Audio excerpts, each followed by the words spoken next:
We decided to change a little bit the way we pass the baton at ASMBS. We used to do it in a very small group at our business meeting. And I felt like becoming the president of a society is so meaningful, it's such a great honor. It's a great honor for us as a society to recognize one of our members. And I felt like this has to be done in a bigger and better audience. So I changed that, and I decided to honor Stacy Bredhauer, our incoming president, today in front of all of you. So let me tell you a little bit about Stacy.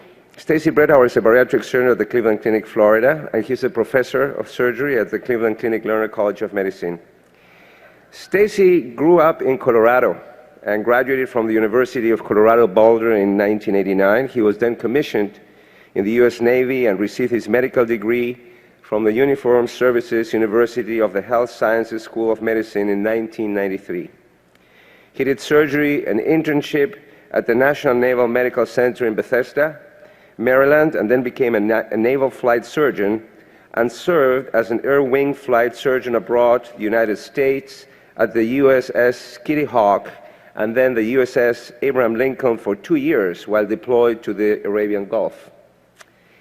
So Stacy then completed his general surgery residency at the Naval Medical Center in San Diego in 2001.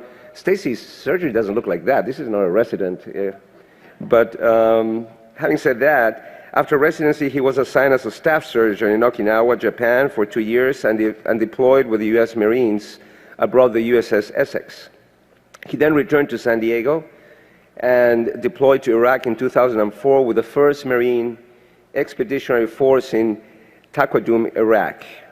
When his military obligation was complete in 2005, he began his fellowship in advanced laparoscopic and bariatric surgery at the Cleveland Clinic under the leadership of Phil Shower, where he did a research year followed by a clinical fellowship and subsequently joined the staff at the Cleveland Clinic in 2007. Ever since, he's climbed the ladder at ASMBS. He was the chair of the CIC committee and probably the most productive CIC committee that we ever had. He was secretary-treasurer, president-elect, and in a few moments become the president of our society. Most important than that, here you see him having fun with us at a retreat. He's married to his incredibly supportive and extremely tolerant wife, Pam. She's been tolerating him for 19 years. And he has 3 wonderful children: Katie, she's a junior in high school; Anna, she's a freshman in high school; and Jacob, who is a 7th grader. But he has an extended family. They love animals, and here we go. It's very important for me to remember the name of all of them. So let me see if I remember well. These 2 ducklings, one is P and the other one is Dill. John Butt, Easy. I talked to the dogs this morning. I said, I need a photograph of you guys, and they posed for me.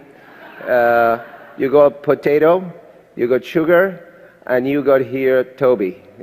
He named Toby to the CEO of the Cleveland Clinic. But his favorites are these ones.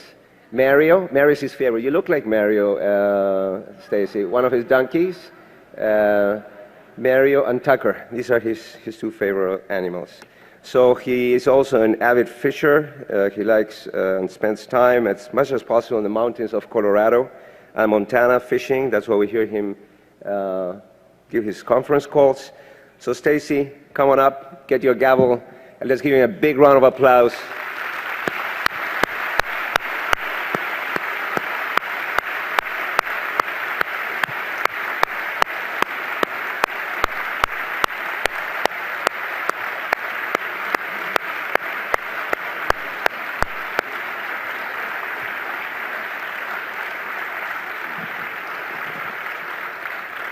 As it is a tradition, he gets escorted to the stage by the 2 guys he hates the most, Dr. John Morton and Dr. Phil Shower. So Stacy, this is for you. Thanks, sir. Good luck. Right. I'm off.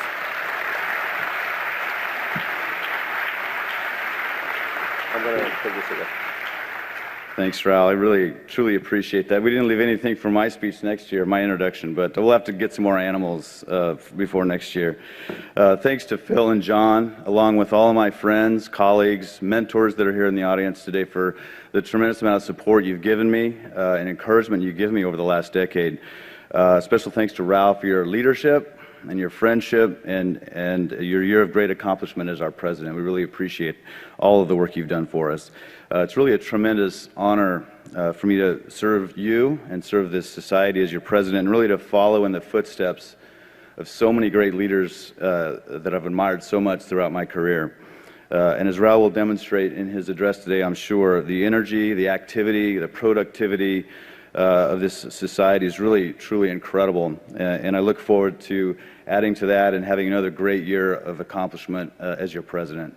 So I'm not going to take any more time than that, because I know John has some things to tell you about Raul that you may not know. So I'm going to introduce John Morton to come up to the stage and introduce our president for his outgoing speech. Thank you very much. I look forward to a great year.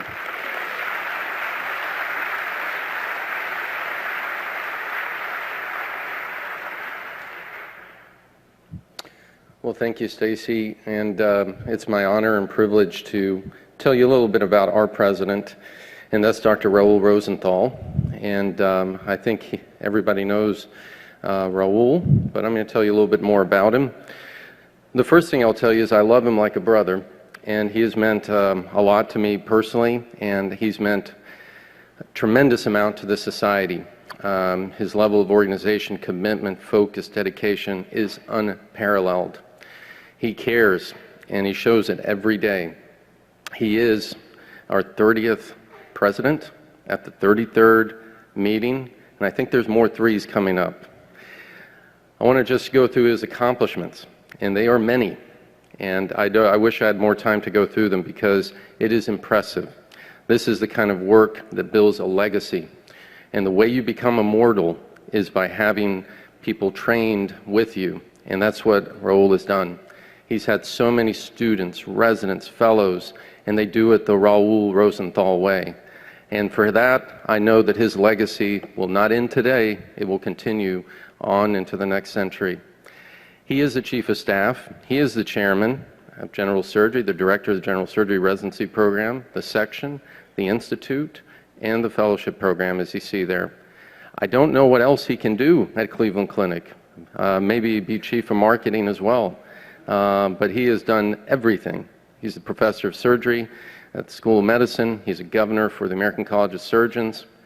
He is an honorary member of 3 different surgical societies on 3 different continents. He is not only our surgeon for ASMBS, he is a world surgeon, and he embodies the very best of who we are as surgeons and professionalism. He's editor-in-chief of the Bariatric Times. He's published 380 articles, 47 book chapters, 8 books. Raul, when are you going to start working? He is president of the Fellowship Council, the South Florida chapter of the American College of Surgeons, and of course our esteemed president. I want to tell you a little bit about how he came to be.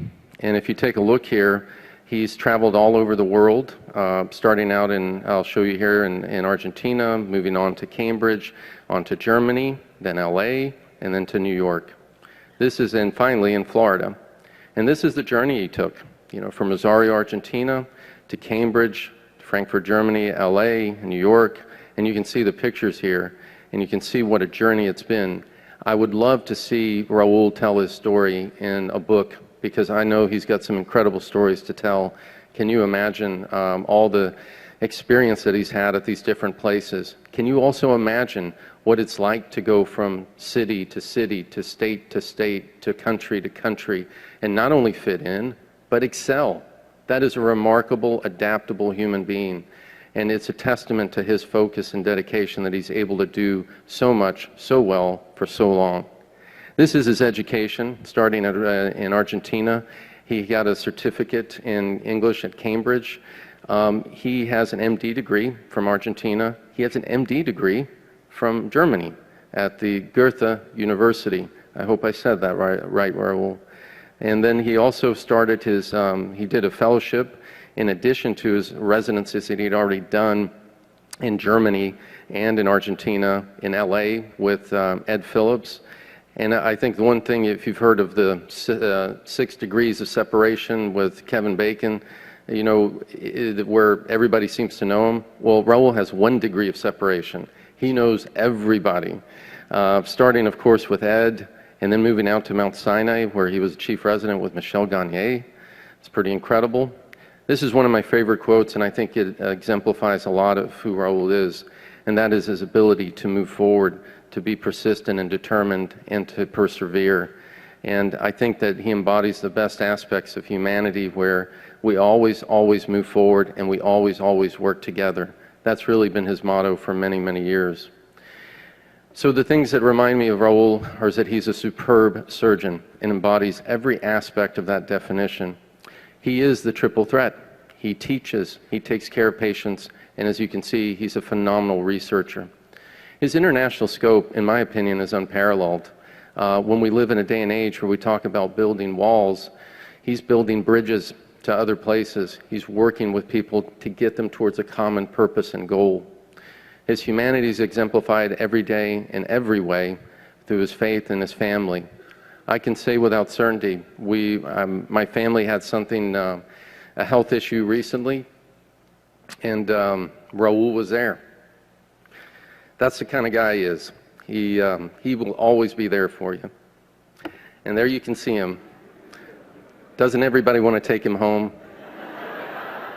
I love this picture. I think the glasses are the same, Raul. The knee-high socks. Briefcase at that age, really? Is that nice? Okay, well, you got to keep your snacks. I don't believe him, but he was telling me that he was always in detention, and I find that very hard to believe. Look at that sweetheart. Come on. He's gorgeous. And there he is, learning the beauty of food using two-hand technique. Here he is with his brother. His brother is an incredibly accomplished neurosurgeon in Germany. The brothers collaborated. The brothers Rosenthal collaborated on the first thoracoscopic discectomy. Incredible. And he's done this work in other areas for so many years. Here he is with his entire family. And the one thing I took away from looking at these pictures is the love, how much they care for each other, how much they enjoy their time together. We work so hard. We have to remember that family is what comes first. And he reminds me of that constantly. And he shows it every way.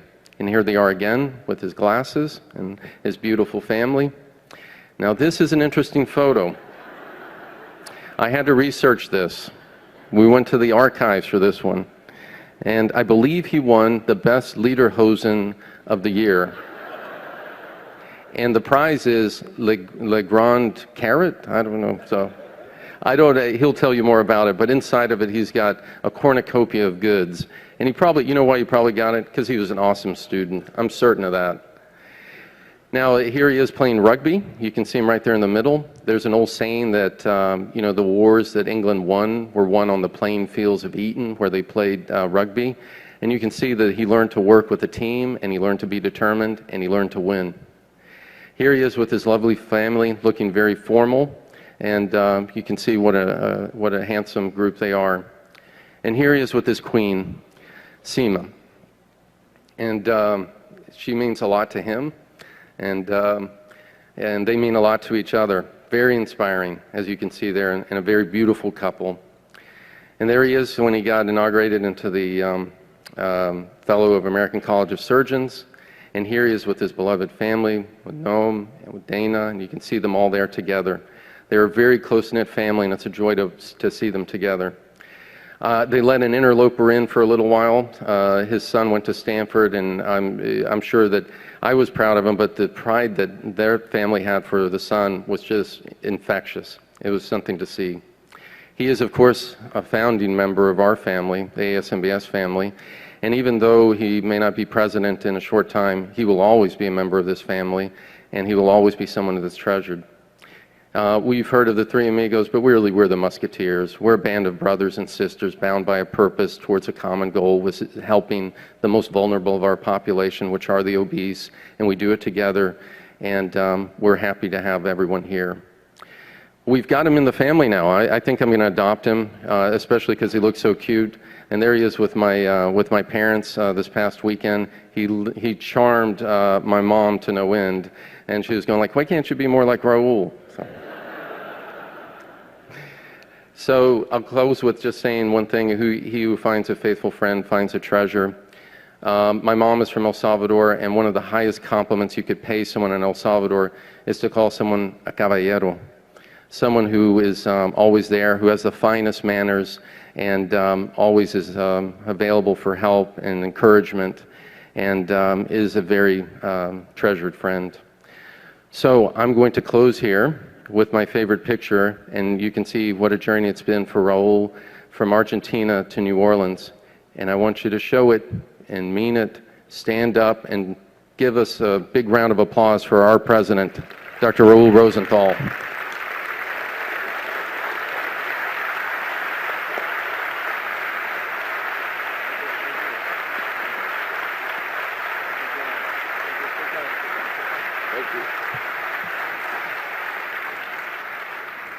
Well, John, I know I love you, but I did not love you so much. Seema, did you hear, no? You can keep talking for a while for Seema, my family, you know. Well, thank you very much for this kind introduction. And as Stacy said before, I want to start addressing you, dear fellow members, dear friends, dear family, by saying thank you to our past leaders, presidents, some of them who are here today and some of them who cannot be here today with us, because they are the ones who laid the ground for this great society. The fact that I'm giving this presidential address in New Orleans is not a mere coincidence. In fact, New Orleans is very special to me. In 2005, I was privileged to be part of a rescue mission from Cleveland Clinic and Tenet Healthcare, and we came here to New Orleans to help those in need after Hurricane Katrina. And we were deployed in Slidell, and while there, we took call schedule for our colleagues that were exhausted. We helped in mobilizing food, supplies, water. So I'm really thrilled and pleased to be back in New Orleans and to see how the city has been rebuilt from this terrible tragedy with Hurricane Katrina to what it was, the city of fun, music, dancing. So I'd like to start by saying that healthcare has been changing by the minute, and not only in the USA but worldwide. We have computers, communication, electronic medical records, optoelectronic instrumentation. We have simulation and robots. We have new endoscopic procedures, and for us it was a challenge. We need to adapt. We need to learn. Now, with challenge comes also an opportunity, and bariatric surgery has become probably the safest surgical approach that you will undergo nowadays worldwide, as safe as doing a laparoscopic cholecystectomy. However, we faced other challenges, and those were the change in healthcare insurance, the Affordable Care Act. The Affordable Care Act has brought upon us the need to give more access, more quality, decrease cost, and we are learning a new language about patient experience, about RAC audits, bundle payments, and all that maintaining what we all want, which is the highest degree of safety for our patients.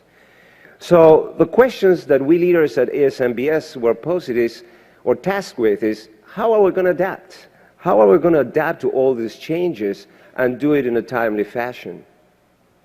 So we have currently over 88 ongoing projects, some of those that were added during this Obesity Week here in New Orleans, and to achieve those goals, we have 32 committees and task forces.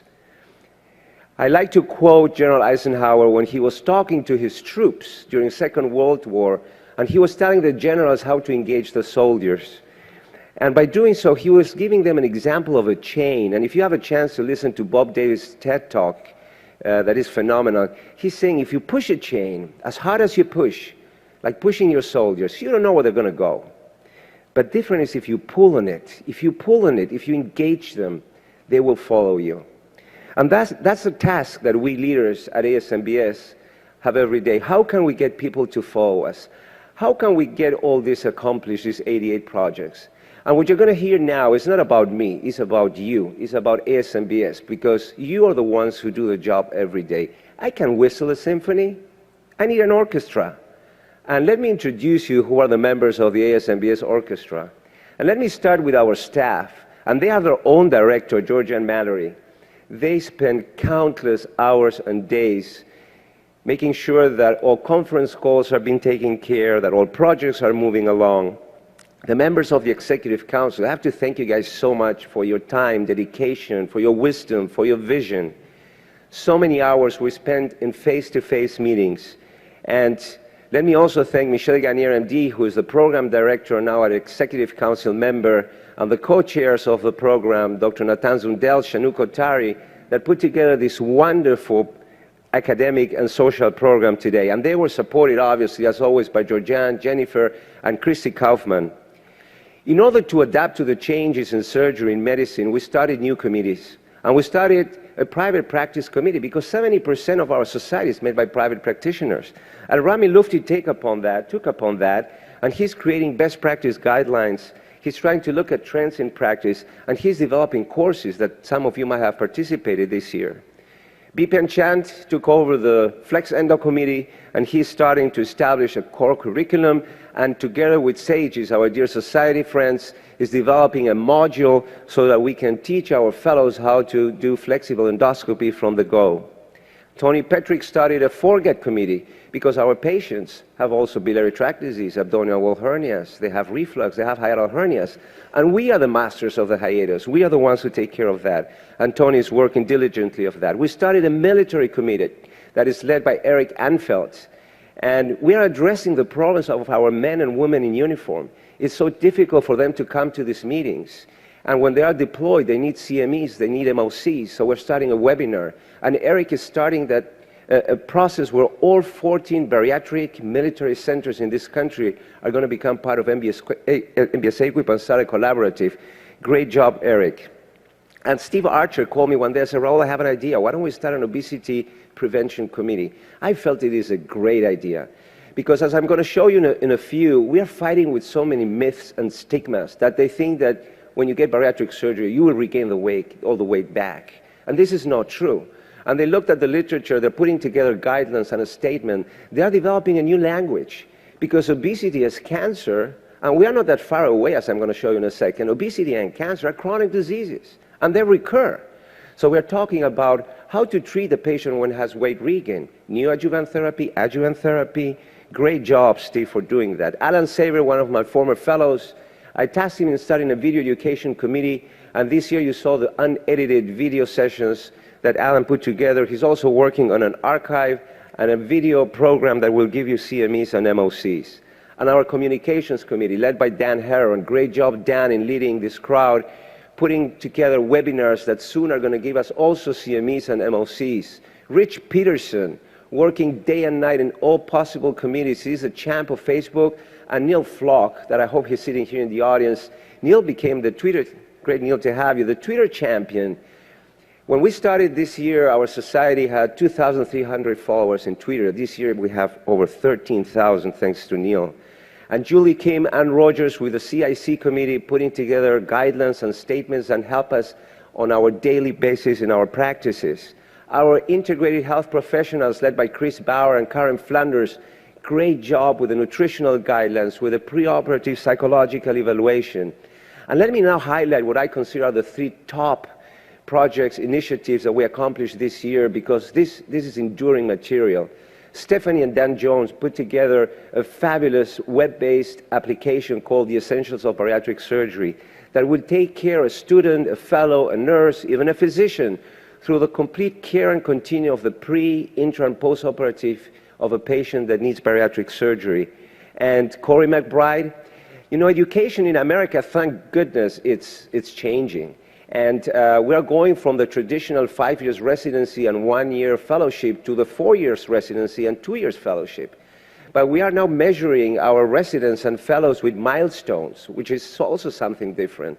And Corey McBride put together the first curriculum for a fellowship trained program based on milestone and what we call the EPAs, or Entrusted Professional Activities. All this to be published, in fact, it's in print, in SOARD. and Eric DeMaria, MD, who led the Quality Improvement and Patient Safety Committee to be the Committee of the Year, and Dana Tellem. I was talking to Dana, and I said, Dana, we were talking at the beginning of this presentation that healthcare is changing, and we have electronic medical records. So we're going away from the pen and paper practice. Everything is entering to computers. We have millions of operative notes, chart notes, lab results. How can we use the information of the past and use it to make our patients in the future better?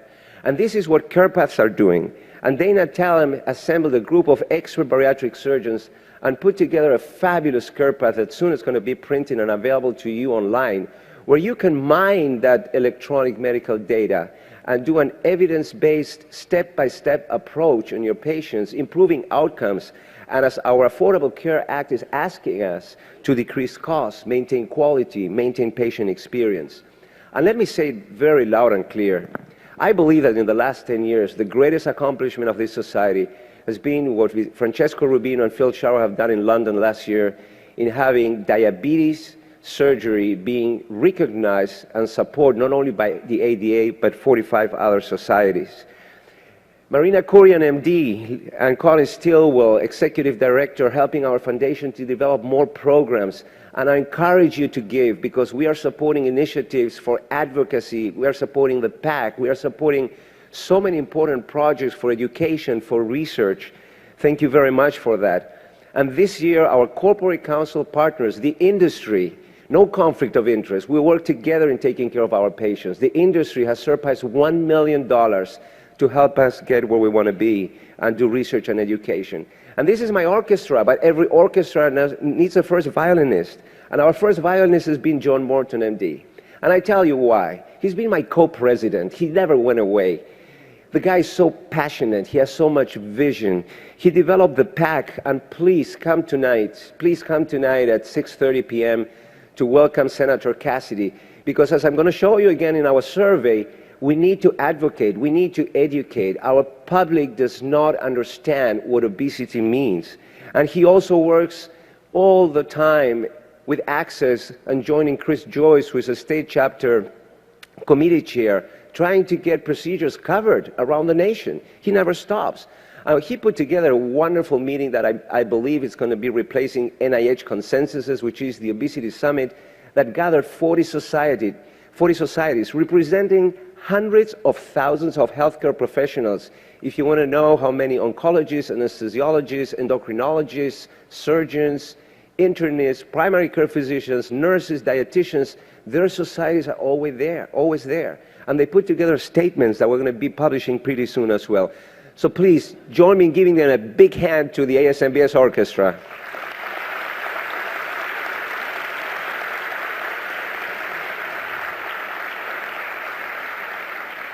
One of the problems we face as a society is that despite, as I told you before, bariatric surgery being the safest treatment modality, not only for obesity, but a surgical approach that is so safe, the numbers are not growing.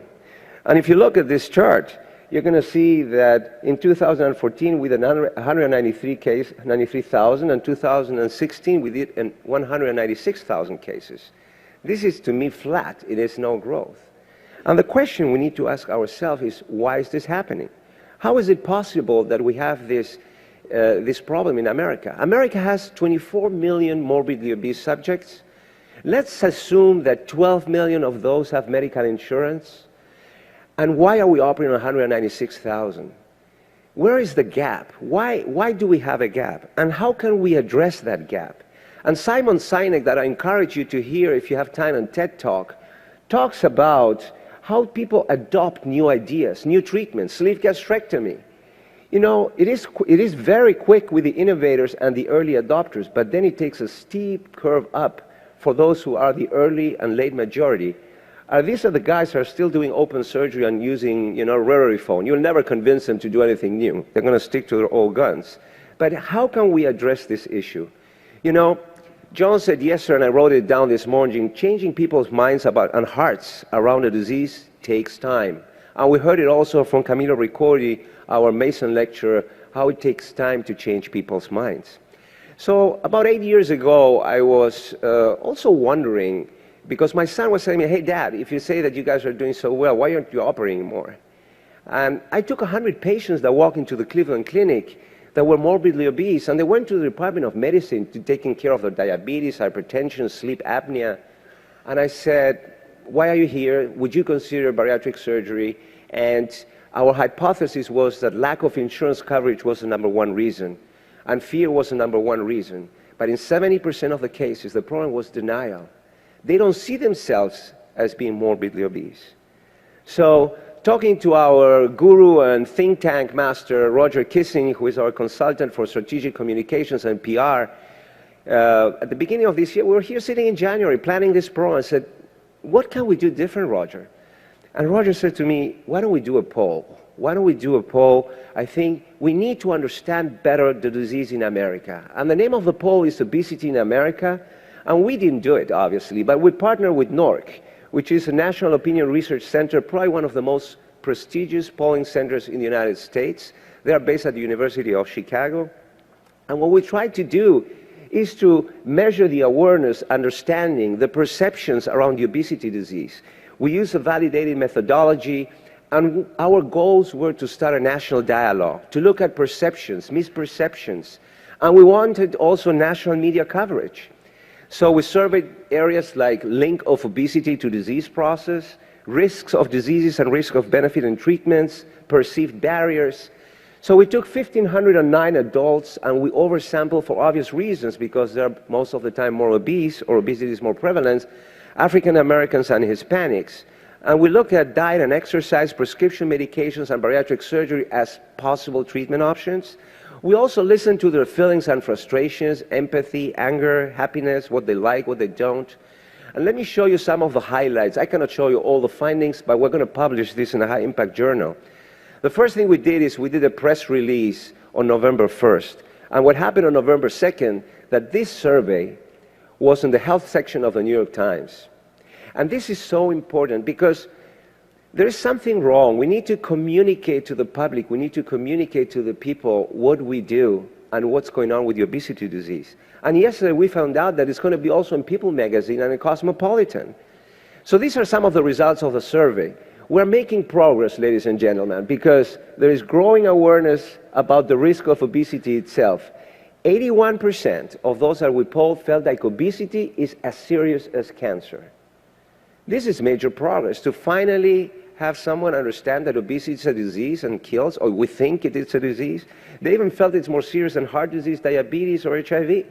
And they also felt, in the great majority, 93, that obesity that is mainly associated with genetic, environmental, and sometimes social factors can create disease processes like arterial hypertension, bone degenerative disease, severe depression, and so forth.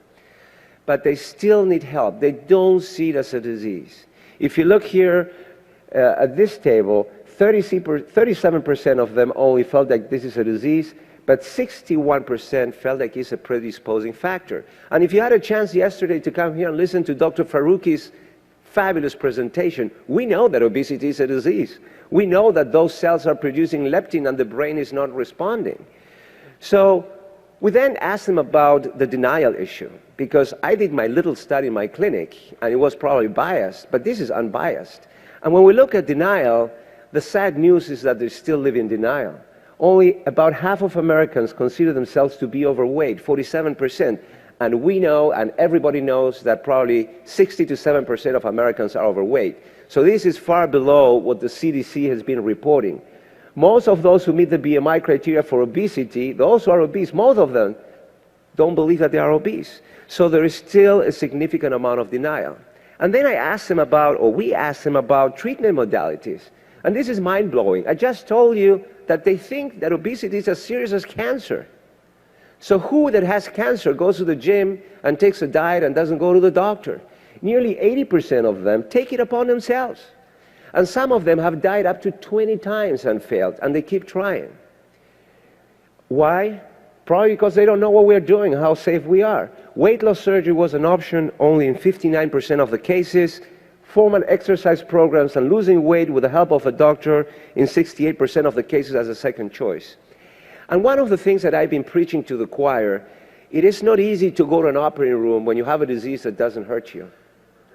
And I think the fear factor is something we need to address as a society, as physicians, TOS, OMA, OAC, ASMBS, ACS, because people don't come to the operating room for surgery if they're not hurting. So let's not underestimate the fear factor and the difference between action and paralysis and life and death. And what is it that they really fear? I did a little bit of research on that because I'm a surgeon. I don't read about fear all the time. And complications of death, failure and weight regain. How will I look like after surgery? What will my friends and family say that I chose, the easy route to take a medication or to get surgery done? And I want to thank some of our members of Corporate Council that conducted also a national survey. These are patients that already are committed for surgery. They have insurance, but this is what they think. 81%, although they already say, I'm going to do it, fear surgical complications. Although we know that bariatric surgery rarely has complications. 71% are concerned of the procedure's safety. 63% have a fear of surgery in general. And nearly 50%, they fear the unknown. We need to communicate better with these people. They don't know that medications and surgery are safe options. So when we asked with the NERC survey to these patients who were polled about treatment modalities, what do you think about surgery? Well, only 30% felt like this is a safe method. So nearly 70% think that surgery is unsafe or they do not have made up their minds if this is a safe option or not. We are not communicating them that mortality rates after bariatric surgery are 0.03%. So this is very important. Only 35% of patients that were polled that were surgical candidates decided that they will go for surgery, and only 12% of doctors that saw these patients will recommend them surgery. So there is not only denial and there is not only fear in our population, but there's still a lot of ignorance in our colleagues. So how about medication? And I hope there are some dear members from OAC or OMA here today. We asked them, what do you think? Is medication safe? Only 17% of them thought that a medication is safe. So what you see here is that we're fighting stigma, a myth. They think that we're treating still patients with fen-phen, and we are not any longer. We have great medications that are approved by FDA that are safe. So in summary, we can think that obesity, or the concept of obesity, is evolving. Some myths still persist. There is overestimation of the safety and effectiveness of diets, and obviously underestimation of medical treatment modalities, and few people will turn because of that to the medical community. So there still exists a significant amount of denial with obesity, and despite their knowledge of its risk and its impact on their lives. So the question for us as a society is, where do we go? Quo vadis, where are we going? And I think that our job is to build bridges. We need to work together with the industry. We need to work together between societies. Because if we don't get together, we'll never manage to get out to the public and give them the right message. We need to work together with Roger Kissing and develop new communication strategies. How do we talk to these people, to the public, and then go to the policymakers so that we can educate those as well. And this started last night.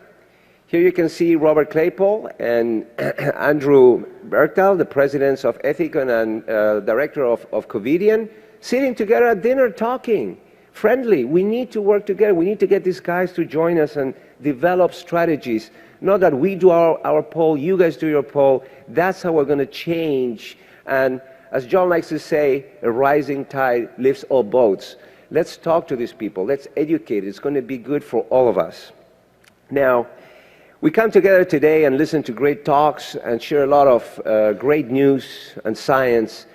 But this great orchestra that we have loses members as well. And I want to remember some of the members of the ASMBS orchestra that we lost this year. Donna Mason, Dr. Ed Mason's dear wife and best friend, passed this year. You can see Jaime Ponce, John Morton, Nin Gwen, and Georgian Mallory. When we visited 2 years ago Dr. Mason's home, we sat at their dinner table. Donna told us great stories about how Ed Mason developed the bariatric consortium, et cetera. And while in Rio attending the IFSO, I heard about the tragic death of our dear friend, Dr. Ken Champion, faculty member, pioneer, teacher. He's survived by his dear wife, Susie. Seth, Victoria, and Gabriel, his children. And last but not least, Steve Scott, who lost also his dear wife, friend of ours, Donna Scott. And Steve said to me, Raul, this means so much that you're going to say that. Because I chose to be a bariatric surgeon because of Donna, because she lost her dad to the obesity disease. So Ed Mason, Susie, and Steve Scott, our deepest condolences as a society. So now let's get to the personal orchestra in life, because you don't get to be president of a society and chairman and chief of staff and all of that because you think that you're smart and work hard. Other people need to help you. And first I want to acknowledge my parents that you saw before for the gift of life and providing me with education, and my dear in-laws who provided me not only my wife but also helped me with my family to survive here in the United States of America as I was retraining. My dear brother, who is my best friend, who is my role model, who is my teacher, who is my everything, and his wife, Selena, who is the sister I never had. And John and Julie, our dearest friends, these are family we chose in life with his children, Danielle and Zach, that are down there, a great crowd. It is because of them that I stayed in this country, because when I kept failing my exams, John says to me, but Raul, you go to Stanley Kaplan in America, you don't study alone. I went to Stanley Kaplan and I passed all my exams. More about that to follow. And the Bariatric and Metabolic Institute at Cleveland Clinic, Florida. There is more than one Cleveland Clinic, and the Cleveland Clinic, Florida is there because of all of them. I would have never published what I published, stand where I stand, if it is not because of you. And John mentioned it before, it's about the team. It's teamwork. Karen, Mary, Renee. Karen is our grandma. She takes care of all of us. She's the boss. Mindy Moon, program coordinator. Lily and Gina, nutritionist. Johanna and Cindy. Cindy that struggles with all the insurance all the time. Marlene is my scrub tech. And Jackie, the angel. Without her, I don't get into the operating room. When she's there, I know that everything is in place. And last but not least, the second woman that I talk the most, I fight the most every day, Carol Bastia. She's my real boss, with whom I spend most of the time working at the Cleveland Clinic. And these are the two worst members of the orchestra. They never listen. They play when they want. They do what they want. And Sammy, as you can see here, we had good days. Look at that. We had bad days. You're a good surgeon. You know, the story tells that when he gets pissed, he writes me letters. And the last one I put in a little frame. I cannot read you that letter because it's heartbreaking. It's really heartbreaking.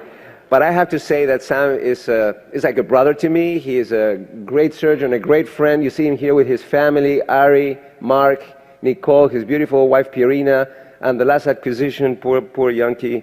They named him Yankee. They put a Yankee hat on it. So Sammy, for many, many more years to go and work together. Manny Lomenzo with his beautiful wife, Jessica, Cristiano, and Francesco. Great surgeon, great partner, great friend. Together, we have way to go, guys, to keep working. And you know, they say that you can count your friends in life with one hand. And Nathan Zundel, one finger belongs to you, but I cannot show it to you here in front of everybody. You probably know which one. This is in New Orleans, planning this program. He's a great, great friend, great surgeon. You like him talking, drinking, having fun with Sam. The most annoying thing is that every time I travel somewhere, he gives me a call, he knocks on the door, he wants to come into my room. So I always have good company. He shows up with his luggage, with his Kindle. He's read every book on earth with his cell phone and Diet Coke. So Nathan, thank you so much for your friendship. And the fellows and residents that are sitting here in the first row, without you guys, we could never do the work we do at the Cleveland Clinic, Florida Bariatric and Metabolic Institute. And I have to thank the Cleveland Clinic also for giving me this wonderful opportunity to be there a fellow, to be a resident, to be a chief resident, et cetera, et cetera. And Fernando, probably the best ever research fellow faculty I ever had working with me all the time in all possible research projects. Bariatric science, what a great story. 12 years ago, I get approached in San Diego by Bob Dogger. He says to me, hey, Raul, do you think we should put together a magazine so we can address the obesity disease? You think ASMBS is going to mind? I said, no, let's do it. So we have currently a circulation of over 12,000 readers, and Angie Saba, the managing editor, for all the work you do. Thank you for putting me on the map. If my face wouldn't be there, I wish I could be like Camilo Ricordi on Vogue, but I don't make it there with my face. so I made it at least to Bariatric Times. And my mentors and friends, Peter Benotti, MD, the first bariatric surgeon I ever scrubbed with. You know, Steve Jobs used to say that you can connect the dots looking backwards. If I would not have done my third residency in my life, I would have never seen bariatric surgery. So my first rotation as a resident at Mount Sinai, New York, was with Peter Benotti. Spectacular surgeon, you can't imagine how he operates. Great thinker, thank you very much, Peter. Scott, my brother, Alan, Calvin, Bob Rowling, thank you so much for your leadership, your mentorship. Alan Whitgrove, who changed general surgery for humankind, and Bob Marama. When I got to Miami, it was tough because Bob Marama, US Bariatrics, they run the show. And I would call Bob, and he will always be helpful. He will always give me advice. He was a phenomenal competitor. Thank you for that, Bob. And Colleen Hutchinson, editor of editors and dear friend, she even edits my text messages nowadays. Now, you see here, I wish I could mention all my role models, all my mentors, and you see here Walter Porras. But the two I want to highlight here are Harvey Sugarman and Betsy Sugarman, because if you don't know, and some of you might not, Harvey Sugarman, our editor-in-chief of SOARD, tragically had an accident at the beginning of this year. I said to Harvey, you know, I would like you to do a short video, or probably we can do it with Skype. I said, no, but I rather will write you a small paragraph, Raul, and you can read it to the membership. So I want to tell you that I took advantage. I sent the paragraph 3 times to him with corrections. I said, I edited it. It's not going to be accepted for reading. So Harvey didn't like that, and yesterday evening before the president's dinner, he rejected one of my dear papers. But this is a true story. But I'm going to read you what Harvey wants to tell all of you. I want to thank all of the members of the ASMBS who sent cards and called after my accident this past summer. Needless to say, as a quadriplegic, life has been quite different and a bit rough. Cold blue, 2 episodes of urosepsis, and a couple of episodes of C. diff. The opportunity to return to my editorial duties of SOARD has been a lifesaver. And he ran yesterday with Bruce Wolf at his side here on campus over the phone, the SOARD meeting, to take a break from all the rehabilitation efforts, driving back and forth between Salt Lake City and Park City. I'm making progress, albeit slowly. I especially want to thank Bruce Wolf. And we want to thank you, Bruce, for what you did. What a spectacular gesture. Who picked up the ball when I was acutely ill. And David Newcomb, our executive director, who kept the journal running. I look forward to being at the next year, the Obesity Week, with you guys. And our prayers go to Harvey and to his family and to his wonderful, beautiful wife, Betsy, so that Harvey can recover and be with us next year as well. You know, I was telling you about my life orchestra, and these guys are not musicians, these are angels. And I don't know if Dr. Ollier made it to the audience. If Larry's here, if he can raise his hand. But Ed Phillips, Larry Ollier, and Steve Wexner are really 3 individuals that made it all happen for the Rosenthal family. And let me start with Ed, because when laparoscopic surgery started in Europe, I was practicing in Germany. I put the first meeting on Lab Coley with Karl Storz Endoscopy, and we invited Doug Olsen and Joe Reddick, and they were sick, they couldn't come. And they sent me this guy Phillips. I said, who knows Phillips? We don't want Phillips. And he showed up at the airport in jeans. It was a disaster. We're talking about 23 years ago. And the first thing we went is to buy toys and jewelry for his kids and wife, and we became good friends. And it was because of Ed that I came to this country. And he not only taught me how to operate, he's the most phenomenal surgeon you can imagine on earth and thinker. He also opened the doors of his home. And his wonderful wife, Nancy, became like my mom. Ed, we traveled the world, we wrote books, we did so much together. We started doing teleconferencing with NASA 23 years ago. For all of that, I mean, there are no words for me to thank you, Eddie, for what you've done. And you are the first one who mentioned to me 3rd time's the charm. Now, after the fact, I understand. So thank you very much. Now, the story tells that I finally go to do my 2nd residency at Mount Sinai, New York. And I wanted to do the residency. I was a preliminary intern. And what happened is that I was giving my research work presentation at the Neurosurgical Society. And they were introducing Dr. Larry Ollier as the new chair of Mount Sinai, New York. So I said, damn, I'm a preliminary intern. Let's give it a shot. So this is a true story. The next day, I pick up the phone, and I call Mount Sinai, New York. And guess what? The guy picked up the phone. and with his Louisiana accent said, "Hey, Raul, nice presentation. How can I help you?" So I gave him my spiel. I told him where I am and where I'm coming from. And a month later, I was a categorical PGY4 at Mount Sinai, New York. I went from preliminary PGY1 to categorical PGY4. No words to thank Dr. Ollier. And Steve Wexler and D. Steve has become really not only best friend, role model, fabulous surgeon, past president of ASCRS, SAGES, member of the Board of Regents. We are so close. I have to thank him so much for all his wisdom, guidance, and friendship. Look at his office. This is his office, this is my office. Only that thin wall separates us from each other. We knock on the wall when we want to talk to each other. That's how close we are. And the most important part of the life orchestra, my family, my dear family. I promise I'm not going to choke, so I trained for this, okay?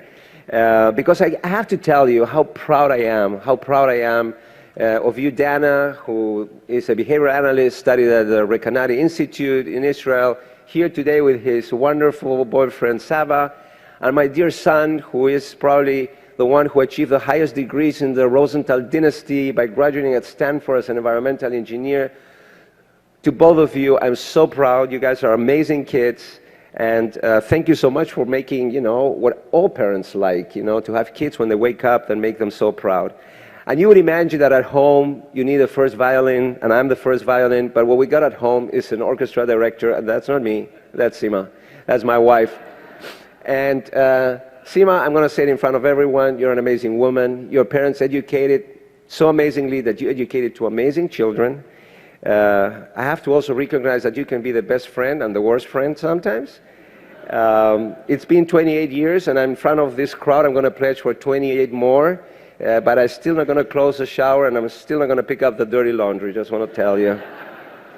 Third time's the charm. We're getting to the end, guys. Why do I call this talk Third Time's the Charm?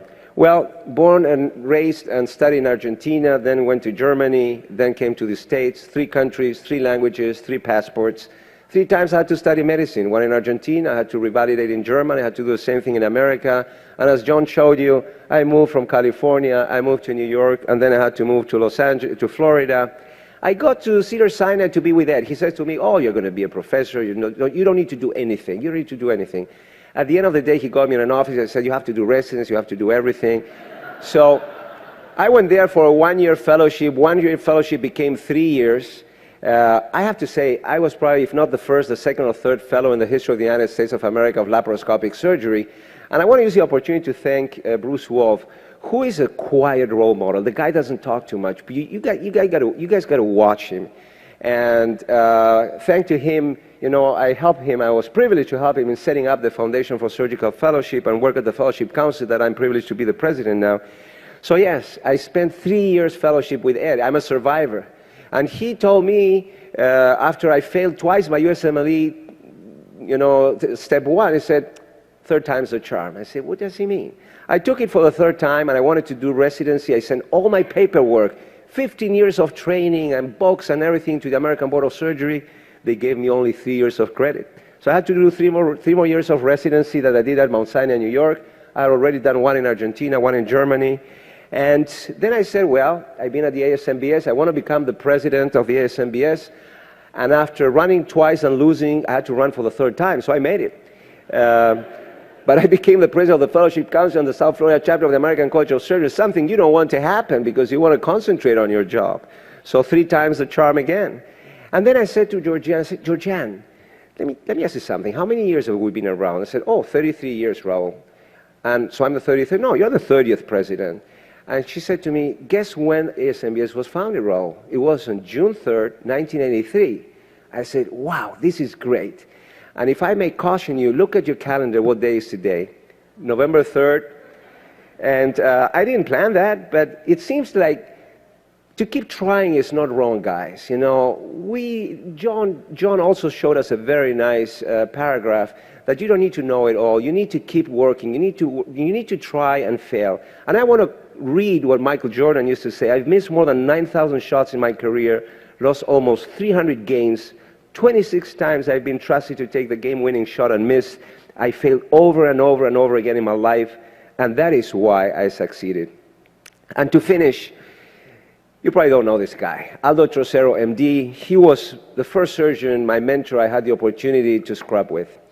And Professor Trocero, who obviously passed already, said to me one day, I wanted to operate. I was an intern. Imagine you're coming out of medical school and you want to keep operating and operating and operating. And what I'm going to say now is for the young guys that are sitting in the audience.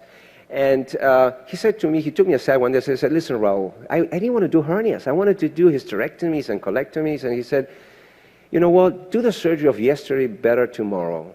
And you're going to enjoy your profession for the rest of your life. It doesn't matter if it's a hernia or lipoma. Just try to do it better. And I follow his recommendation. I'm still enjoying surgery.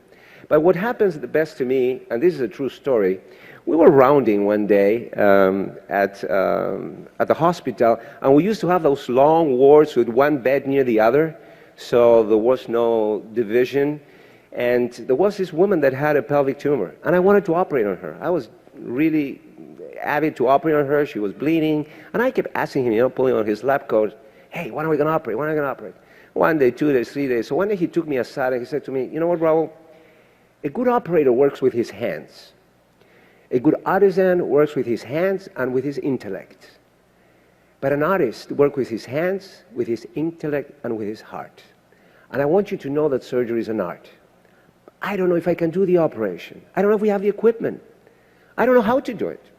And also, I don't know if we should do it because this woman doesn't have family. So I want to encourage all of you, specifically the young surgeon, to keep surgery like an art. Because, I'm now talking to ASMBS, it is not, as Simon Sinek says, with a golden circle, what we do and how we do while we are sitting here today, but why we do. Everything starts with a why, and we do it because we care. Because this society cares for those who are hurting and are dying from the obesity disease.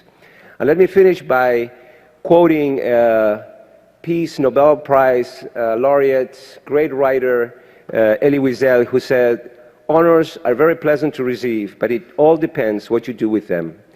If simply to use for your own benefit, then you are not worth of it. When I started this presidency in Connect, I wrote that this year was not supposed to define who I am, but who we are. And I hope that I made myself worth it of being the president of this society, because believe me, I have had no greater distinction and honor than addressing you today and be the 30th president of ASMBS. Thank you very much. Safe travels.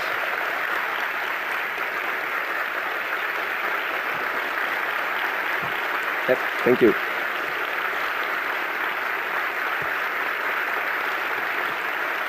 Thank you. Thank you.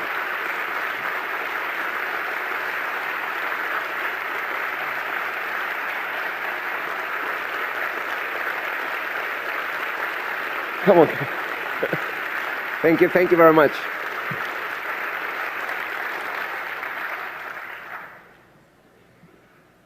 Okay. Formality. Thank you.